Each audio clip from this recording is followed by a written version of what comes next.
when you first get drafted to a team and you've had failure and you've had success there. Like you were able to get something, you were able to build something, right? Especially us as athletes, whatever the role may be. Yep. Him getting emotional may be surprising to a lot of people, but when you're forced to leave and you're not ready to leave, a lot of fans don't know how that feels. Right? To getting so close, right? To getting so close to, man, we almost won a championship. We're one piece away, two pieces away from a championship. To get that close and to turn around and be blindsided, you right? You know, like I think it's the smoke there with the communication part, right? I think that was the most like, man, I did everything you guys wanted me to do. You guys couldn't tell me. You feel me? So mixed with all that, I mean, emotion is bound to come out. But hey, listen, he was emotional before the game, and he was emotional in the game. Belt. Yeah. Ocho, Ocho, Pat Bell, me and Ocho talk a lot. It's kind of like a relationship. The relationship is most hurtful to the person that doesn't want to leave the relationship. See, if you're ready to get out of a relationship, ain't no skin off your back, you're ready to bounce. But when you're not ready to let said individual, be the man or the woman, it's hard. And you like, what can I do? Well, in a situation like this, because Luka, as you mentioned, they blindsided him. It wasn't nothing Luka can do because the trade had already gone through. So now, you know, a lot of times in a relationship, well, hey, I'll do this. I'll be better. I won't go out as much with the boys. I'll do this. I'll do that. So it hurts the individual that doesn't want to leave the relationship. But to see him that emotional, Pat Bev, it tells me he did not want to leave, even though he was going to the Lakers, which is one of probably the most storied franchise, Boston and the Knicks, the most storied franchises in the NBA. Even though he was going there, he's like, bro, this is my home. I think he had just built closed on a $15 million pad or something out there in Dallas. Yeah. He didn't want to leave. And all of a sudden, y'all come up with all these reasons. I don't care what it was. Bro, do y'all see the numbers? I just took you to the NBA Finals. 2 years ago, we was in the Western Conference Finals. And this is what you think of me. It's only a couple people, and I don't think people understand this, huh? And Mr. Ocho Cinco, it's only a couple people that average 32 points in the playoffs. Right. And one of them didn't have no hair on his head. It's only a couple of those. Yeah. And so you know what, Pat, so, you know what that like you gotta listen, you know what that tells me, Pat, and I've said it before. If this was a crime, if this trade and Anthony Davis leaving the Lakers and going to Dallas and Luka coming to the Lakers, if this was a crime, whoever's responsible for it would get life in jail. That's how bad this trade was. That's how bad it was. It's ridiculous for Luka to go out there tonight to have that tribute, to have him cry and be emotional, then to have 31 at the half and finish the game with what, 48? He finished with 48, huh? I think he had 45. The finish was 45. 45, 8, and 6 with 4 steals. That's ridiculous. And then every time he touched the ball, you playing in Dallas and everybody cheering. Then you got the chance going on, and then you got the chance about insulting. Not the Fire Nico.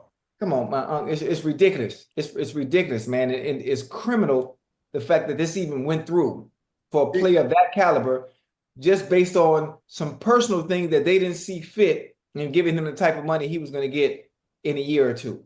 See, I like to look at it like this, right?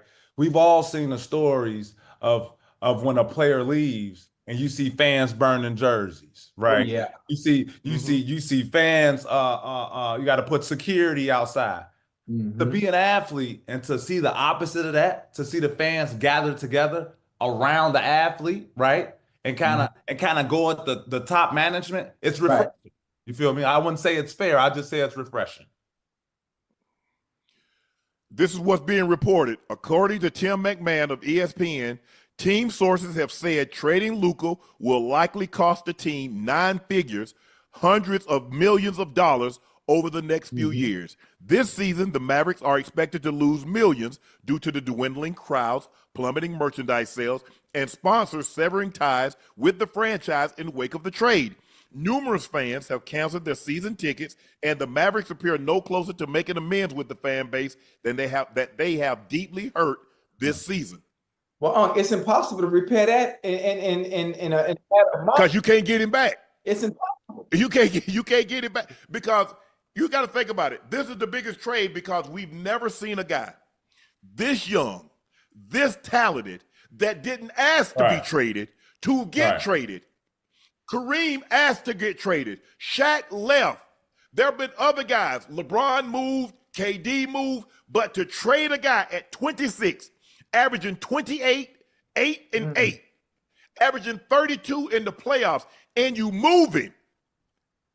We've never seen anything like this, and we might not ever see it again because normally these guys like Luka and LeBron and Steph and the greats, Magic and Bird and Kareem and Jordan, they don't come along. But once every 15, 20 years, you got him. You got him. The thing what makes it so incredible, Pat Bell, is that you got him under contract and he doesn't want to go anywhere. Listen, hey, Pat, you might know better than me. Your eyes and your ears are still to the NBA. And do you know if what Luka was doing away from the court, away from the game of basketball, because the issue definitely had nothing to do with him, what he was doing on the court, was what he was doing off the court really that bad to justify them moving him? A player of this magnitude that you just said averaged 32 in the playoffs, and there's only a few people that have been able to do that. What he was doing, was it that bad to really say, you know what, we're going to move on from him and send him to the Lakers and not tell anybody and just deal with the ramifications on the back end? So you have to understand. So I spent some time in Europe and I was able to deal with some really good Europeans, right? And I dealt with a guy named Milos Teodosic. Milos Teodosic, he had to have a couple cigarettes in his mouth after the game, but that's just how he relaxed, right? Right. That was his Euro step, right? Everybody got something, right? Everybody got something. So that was his something. I don't know if it was similar to any of that. Obviously, we seen the video. He drinking a cold one after a big win with his pops. Somebody comes over, Mike Finley comes over, take beer out of his hand. You know, we hear things about overweight. We hear things about, okay, he keeps getting hurt because he drinks. Like we hear it. Smoking right. We hear those things, but you really don't see them, right? You don't see them. It's just you hear them. So like if you can do all of that and that doesn't affect your play and you still showing up, not people to forget, not only does he show up, he shows up at the biggest lights there is every single time. Every single time. Like tonight. Yeah. And it's only, and y'all know, right? Y'all been to Pro Bowls, y'all been in the spotlight, y'all know how it is to get that catch, you see that light on you run until you can't run no more, right? He's doing all that right in front of our eyes. 26 years old, generational talent. You let go. Yes. You let go. I don't know. I don't think, you know what? Me personally, I think we use the term generational, but he's a transcendent talent. Transcendent. Magic, Jordan, Kareem, LeBron, the guys that we're going to be talking about for 2 generations.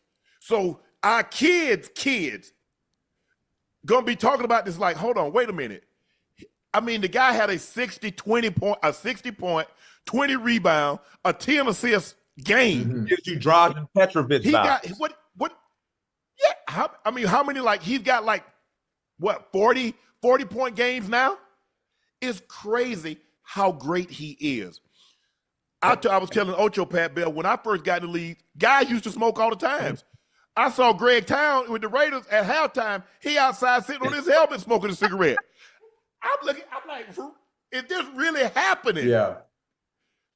Guys, I mean, there are guys on our team that would, hey, we get a break, they go to the truck and smoke a cigarette. Or, right, hey, they go fire it up. It didn't bother me because they's at the front of the line. We doing wind sprints, they in first. So, hell, I'm thinking I need to start smoking so I can keep up with their ass. Hey, I tell you, Man, listen, so- I tell you what, based on the Lakers' performance tonight, somewhat of a pressure situation. I wouldn't really call it a playoff atmosphere, but I can tell you this, I can tell you this, Pat. We got Beverly Hills, we got Beverly Center, we got Pat Beverly. Lakers, you know, Lakers Pat, no. Jason Kidd, Billy the Kid, y'all saw what Luka did? Hey, and see, y'all gotta understand. I played against him, right? Yeah. I got trophies at home. A first team, two second teams. I don't just got one trophies. I got a couple of them. I guarded him in the playoffs. Oh, when you was with the Clippers. Listen, when I tell you, and I guarded all of them. You know, I done guarded from Steph Curry's to Kyrie's to LeBron James to me trying to guard Jokic in the post. I didn't try to guard everybody. He was different. It's his skill mixed with his ability to put the ball in a basket at a high rate mixed with elite IQ.